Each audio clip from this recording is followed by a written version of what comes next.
Bonjour à tous et bienvenue à cette édition d'information orientée Afrique. Et on ouvre ce journal en bref et en images avec le Zimbabwe. Le gouvernement zimbabwéen a pris le contrôle de 2 mines de diamants qui opéraient sans permis. L'an dernier, le pays avait ordonné aux extrayants de diamants de se placer sous l'égide d'une seule entité publique.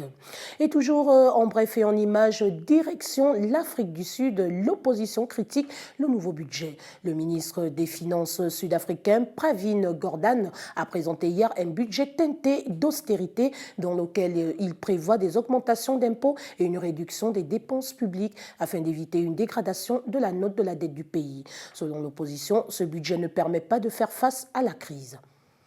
Blaise Compaoré est désormais citoyen ivoirien. Le décret présidentiel signant sa neutralisation a été rendu public hier à Abidjan. L'ancien président du Burkina Faso pourra ainsi échapper au mandat d'arrêt international lancé contre lui par les autorités burkinabées actuelles. Les explications de Blanche Wilka. Le décret en lui-même est daté de novembre 2015, soit un mois après sa chute à Ouagadougou, suivi de son exil en Côte d'Ivoire. Seulement, depuis quelques mois, Blaise Compaoré est sous le coup d'un mandat d'arrêt international pour son implication présumée dans la mort de l'ancien chef d'État Thomas Sankara.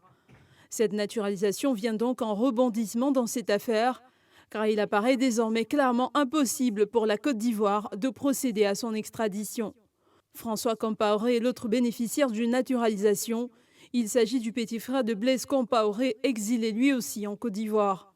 Les autorités ivoiriennes ne souhaitent pas commenter ces informations. C'est une affaire strictement personnelle, réagit une source. À Ouagadougou, la nouvelle fait débat entre partisans et adversaires de celui qui a dirigé le Burkina Faso pendant près de 27 ans. Cependant, pour la plupart des Burkinabés, l'urgence est ailleurs. L'important pour la stabilité du pays, c'est surtout de neutraliser les anciens membres de l'ex-régiment de sécurité présidentielle, selon Alpha Bari, qu'il a déclaré lors de sa visite au président Ouattara à Abidjan. La justice, elle, suit son cours. Certains appellent même à l'intervention de la Cour pénale internationale. Une démarche bien peu probable. Le président ivoirien a en effet promis il y a quelques semaines de cela qu'il n'enverrait plus de citoyens ivoiriens à la CPI. Au Togo, recrudescence de la méningite, des cas ont été enregistrés dans plusieurs districts du nord de ce pays. Selon le ministère togolais de la Santé, une nette augmentation de la maladie est observée. Léa Tam. La 9e session ordinaire du conseil d'administration de l'Académie régionale des sciences et techniques de la mer a ouvert ses travaux ce mercredi matin. Les experts du secteur maritime se sont réunis pour préparer des projets de réforme qui doivent être présentés à leur tutelle. C'est justement à ce niveau que devra se situer le rôle qui nous incombe.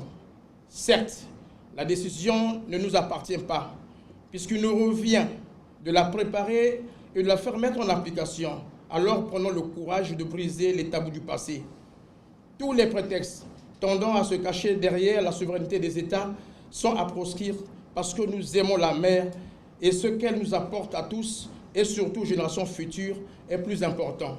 À son tour, le secrétaire général du ministère des Transports, Jonas Lelamvou, s'est appesanti sur la nécessité et les objectifs des travaux de la commission. Les travaux qui s'ouvrent ce matin constituent un tournant décisif pour l'avenir de notre institution sous-régionale de formation maritime. A plus que jamais besoin de solutions durables afin d'optimiser son fonctionnement. Les résultats des travaux de cette 9e session ordinaire sont attendus par les experts du secteur maritime qui comptent parmi leurs membres 25 pays de l'Afrique de l'Ouest et du Centre. Le Gabon fait partie du conseil d'administration.